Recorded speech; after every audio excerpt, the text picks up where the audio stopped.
नमस्कार बंधुरा केमन आছেন सबाई रिंकू रान्नाघरे आपनादेर सबाइके स्वागत। बंधुरा आज आमी तैरी करब आलू दिए आर माछेर झोल। आर माछ आपनारा जारा खाननि तादेर जोन्नो बोलछि, माछटा किन्तु एकदम काटा नेই আর খেতে বেশ সুস্বাদু হয়। আর গরম ভাতে এই মাছের ঝোল দিয়ে ভাত খেতে তো অসাধারণ লাগে। আমি এখানে কয়েক পিস আর মাছ বেশ ভালো করে ধুয়ে পরিষ্কার করে নিয়েছি।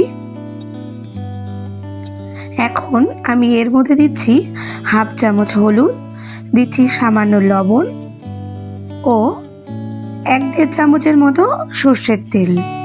সব কিছু দিয়ে আমি মাছগুলো ভালো করে মাখিয়ে রাখবো 10 থেকে 15 মিনিট।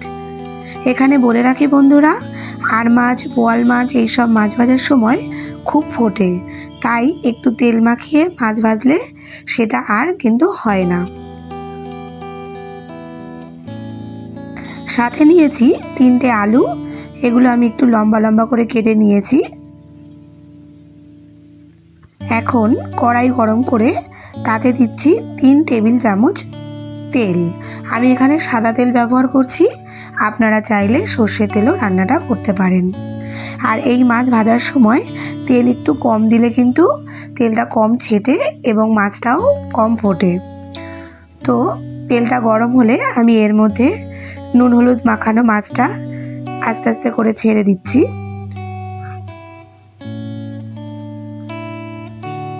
এখন একটা ঢাকনা দিয়ে মাছগুলি আমি ঢেকে ভাজবো হাই টু মিডিয়াম ফ্লেমে।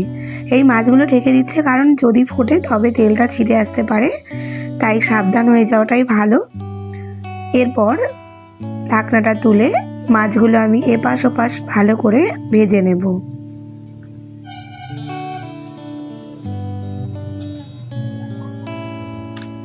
বন্ধুরা, আপনারা যারা আমার চ্যানেলে নতুন এবং আমার রান্নাগুলো দেখে পছন্দ করেন তাদের কাছে আমার অনুরোধ, আপনারা আমার চ্যানেলটি সাবস্ক্রাইব করে আমার পাশে থাকবেন। সাথে পাশে থাকা বেল আইকনটি প্রেস করে দিলে আমার পরবর্তী ভিডিও নোটিফিকেশনটি আপনার কাছে সবার আগে পৌঁছে যাবে। এর সাথে সাথে আমার সব বন্ধুদের জানাই নতুন বছরের অনেক অনেক শুভেচ্ছা। মাছগুলো ভাজা হয়ে গেছে, এখন এগুলো আমি তুলে নিচ্ছি। এরপর কড়াইতে আরও একটু তেল দিয়ে দেব। তেলটা একটু গরম হলে আমি এর মধ্যে দিচ্ছি আলুগুলো দিয়ে আমি এগুলো ভেজে নেব।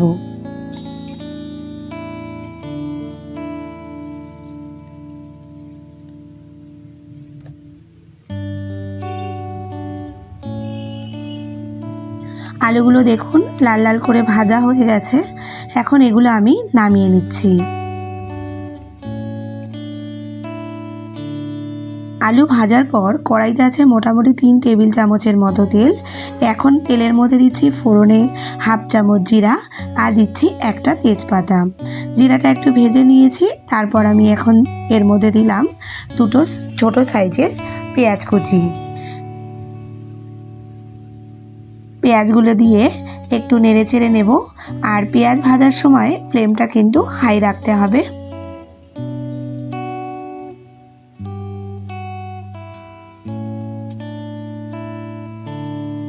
পেঁয়াজগুলো দেখুন গোল্ডেন করে ভাজা হয়ে গেছে। এখন আমি এর মধ্যে দেব 1 চামচ রসুন বাটা, 1 চামচ আদা বাটা। রসুন আর আদাটা আমি 2-4 মিনিট একটু ভেজে নেব যাতে এর থেকে কাঁচা গন্ধটা চলে যায়।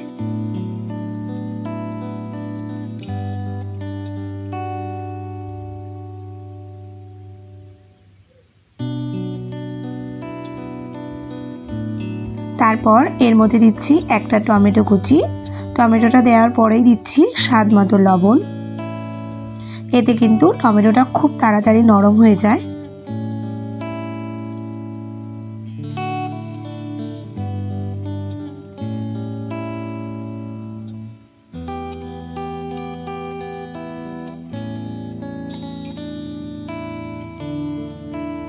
দেখুন টমেটোটা কত সুন্দর নরম হয়ে গেছে।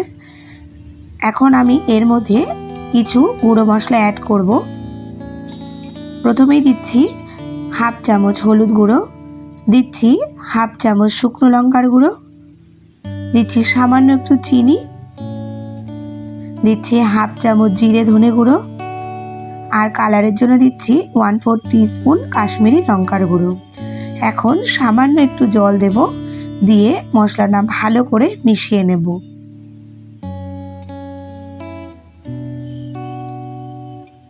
এইভাবে মিশিয়ে নিয়ে আমি এটা কষিয়ে নেব মিডিয়াম টু লো ফ্লেমে।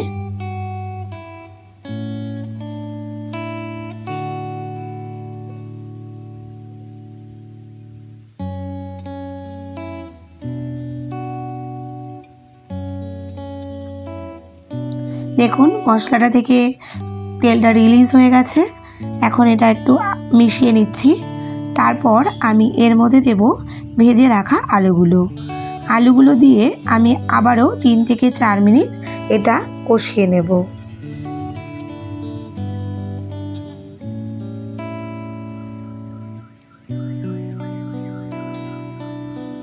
এইভাবে কষিয়ে নিয়ে আমি দিচ্ছি পরিমাণ মতো জল।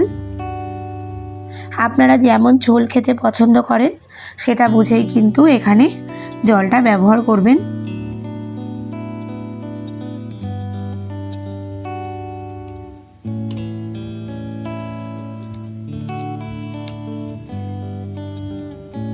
এখন এটা ঢেকে আমি রান্না করব যতক্ষণ না আলুগুলো 80% মতো সেদ্ধ হয়ে যায়। ঢাকনাটা তুলে নিচ্ছি এবং এখন দেখে নেব আলুগুলো সেদ্ধ হলো কিনা। তো আলুগুলো খুব সুন্দর সেদ্ধ হয়েছে। এখন আমি এর মধ্যে দেব ভেজে রাখা মাছগুলো দেওয়ার পর আর কিন্তু আমি ঢেকে রান্না করব না। এরপর এটা 5 থেকে 7 মিনিট ভালো করে ফুটিয়ে নেব।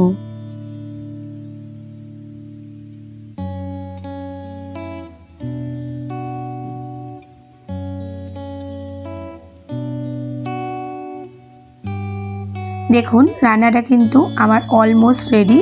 আমি যতটুকু ঝোল পছন্দ করেছি রাখবো বলে ঠিক ততটুকুই হয়েছে। এরপর এর উপরে আমি ছড়িয়ে দিচ্ছি হাফ চামচ গরম মশলা গুঁড়ো আর দিচ্ছি কিছুটা ধনেপাতা কুচি। এখন এটা ভালো করে মিশিয়ে নেব। আর এইভাবে মিশিয়ে নিলেই তৈরি হয়ে যাবে আলু দিয়ে আর মাছের ঝোল। বন্ধুরা নিশ্চয়ই আপনাদের আমার এই রান্নাটি ভালো লেগেছে। ভালো লাগলে একটা লাইক করে শেয়ার করে দেবেন। সাথে কমেন্টে কিন্তু আপনাদের মতামত অবশ্যই জানাবেন। আপনারা সবাই ভালো থাকবেন, সুস্থ থাকবেন। দেখা হচ্ছে আপনাদের সাথে নেক্সট একটা এপিসোডে।